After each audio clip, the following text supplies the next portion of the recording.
Before we start this review, there's a couple things we're going to have to go over, okay? This is going to be a spoiler-filled video all about The Acolyte from Disney+, the newest Star Wars Disney Plus show created by Leslie Headland. I'm sure if you've been on the internet and you've searched for The Acolyte, you've seen a lot of people say a lot of things about this show. Well, now it's my turn. Welcome back to Buddy's Big Screen. Subscribe if you want to, it's really up to you. But what I want to clarify with this review is that I've seen a lot of people online talking about this show, and the way that people love to spread misinformation and hate is not something I welcome here and is not going to be in my review. This is going to be a breakdown of the good, the bad, and the ugly about The Acolyte. That's it, as a show. And then we're going to kind of branch out a little bit, but that'll come a little bit later. I just want to go ahead and start with the good. What did I really like about The Acolyte? Well, we got to first kind of break down the story, so we're going to go over the synopsis. It says, an investigation into a shocking crime spree pits a respected Jedi Master against a dangerous warrior from his past. As more clues emerge and they travel down a dark path where sinister forces reveal all is not what it seems. The show is created by Leslie Headland, who I think is honestly doing a lot of really cool things with the show. So let's kind of break this down. I think some of the strengths of The Acolyte come from the fact that it takes risks. Think about the era that we're in. We're 100 years before The Phantom Menace, and we're at the height/fall of the High Republic. I think it's really cool to set this show outside of the Skywalker saga, and that decision helped this show stand on its own. But I also really like the characters. I think they connect very well to the theme. Basically, a good person can make a bad choice. We obviously see how all of these characters are affected by one main catalyst, and I like how that expands to each character and how they react to things and how complex they are with their ethics and their morals as it changes throughout the season or more stuff is unveiled. I think the characters are definitely interesting. Very, very cool to be original characters as well, especially when it comes to the performances, which I think are pretty good. More often than not, the performances are very solid in this show, but the standout is absolutely Lee Jung-jae, who this character was literally written for. Leslie Headland wrote and created this character specifically for this actor. When the situation didn't seem like it was going to happen, giving him an entire copy of the Acolyte script is huge. Star Wars never does that. They were very adamant and persistent on getting this actor for this role, and that's what convinced him. And it was an amazing choice, a great choice, because this character of Master Soul is definitely one of the highlights, especially everything connected to Osha and May. Amandla Stenberg is pretty good as Osha and May. I understand playing dual roles is probably much harder than playing one role, but I will say I have plenty of thoughts about these two characters, but I do think the performance is pretty consistent throughout, and I also think it is pretty solid. There's a couple hiccups in there that I'm kind of confused on, but like I said, we'll probably explore those ideas a little bit later, but I wanted to acknowledge her here because I think she has some pretty strong emotional scenes that she really has to be the only person doing the emotions in the scene, and for that to actually work and pay off, that's really solid stuff there. But yeah, I'm definitely excited to see what happens to May and Osha in the next season or wherever they pop up next. But I also like The Stranger. Manny Jacinto does a great job as Chimere/The Stranger. I think their outfit's cool. I think the names that people call them online is pretty funny, like Darth Teeth, Dino Ren, Darth Biceps. All of those are hilarious.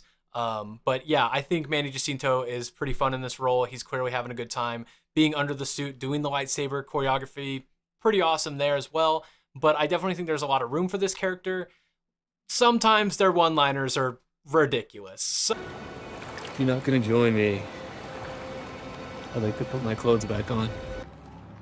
Hello. You really didn't know it was me. Why risk discovery? Well, I did wear a mask. Character's just a little ridiculous, but like Star Wars has always been quirky, you know, it's always changed. The canon's kind of always changed. You know, people want to talk about the Ki-Adi-Mundi being in here and how that ruins Star Wars. I don't think that ruins Star Wars at all. Who cares about Ki-Adi-Mundi? And it doesn't ruin his age. Star Wars changes canon all the time, and I actually think this show's really cool for reintroducing stuff into the canon, like Cortosis. That is so cool. And they actually gave us a live-action bleeding of the Kyber crystal mid-ignition. That is so awesome. So when it comes to like the canon and changes and the quirkiness and tone, it's like Star Wars is at its best when it's having fun and doing things And this is what this show does. And I think that's definitely a strength. And that leads me right into the lightsaber choreography and the fight scenes. I think they're all very well done. There's like a Sith kebab that happens in like episode 5 of Chimera.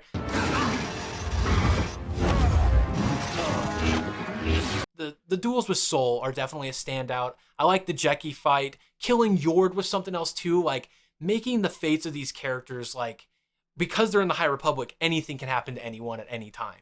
And for this show to actually kill Jedi, that's insane. And like actually seeing it happen by the masses. And obviously that lets the lightsaber choreography that's very inspired by the prequels and that faster motion and that movement is awesome. And I love seeing the complex fights and these emotions that happen from these fights. And especially when it comes to the flashbacks and understanding the witches, their coven, Mother Anastasia, the way they describe the Force and how it is Star Wars. All these other people and their cultures and their religion and like how they interpret the Force is different. And it's like this show does so many things right because of the risks, because of the era, the characters, the motivations, the themes, the way they expand the lore, expand the world and the universe. It's very, very cool. But that doesn't excuse everything. While I really love a lot of this show, we kind of need to transition into the bad. I think I've talked plenty about the good. The bad, it comes from a place, though, that I want to preface once again, is like, this does not come from a hateful place. I refuse to be that kind of content creator. I am not a grifter. I'm a Star Wars fan who wants to actually review stuff. I want to talk about it. So the story structure, I want to bring those conversations back up again, because this 8-episode season should have been like 4 or 5 episodes. And this finale would have played a lot better as a mid-season finale, because if you have it as your season finale, it runs into the same Marvel like Disney Plus show problem where it's like you get the episode 8 or the finale and you're like, there's so many different plot threads that need to wrap up. How are they going to do it? And then the runtime's like 40, 30 minutes. And this show, like every episode is 40 to 30 minutes. I've noticed that as well.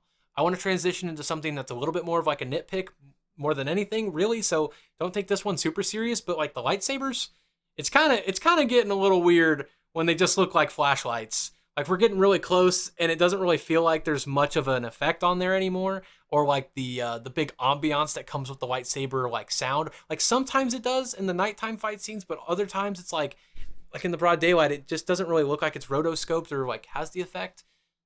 That's a little weird, but it seems like the stunt choreographers are still doing a great job with them. So I guess it is what it is. But when you take a look back at that $180 million budget across 8 episodes that are not an hour each, and it still just kind of looks like they're shooting it at a sound stage with the volume. I know they went to a couple locations and shot stuff there, which is super cool. Some of the effects look great, but at the same time, it's not as consistent.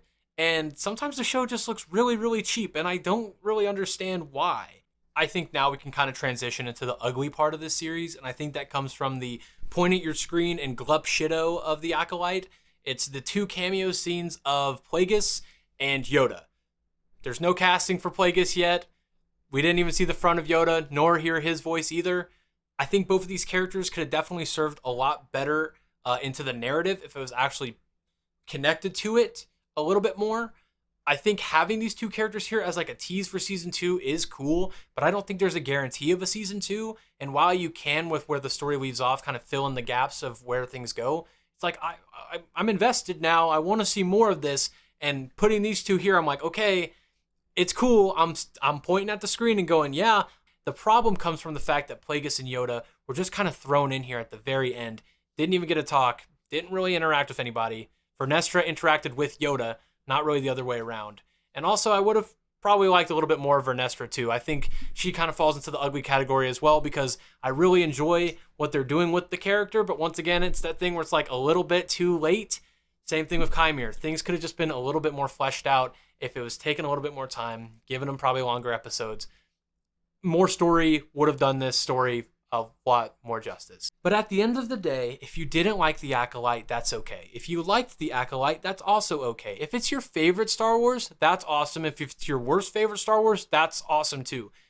Just no spreading of hate or misinformation to people. That's super unnecessary, harmful, and hurtful. Like, we shouldn't do that. That's like common practice.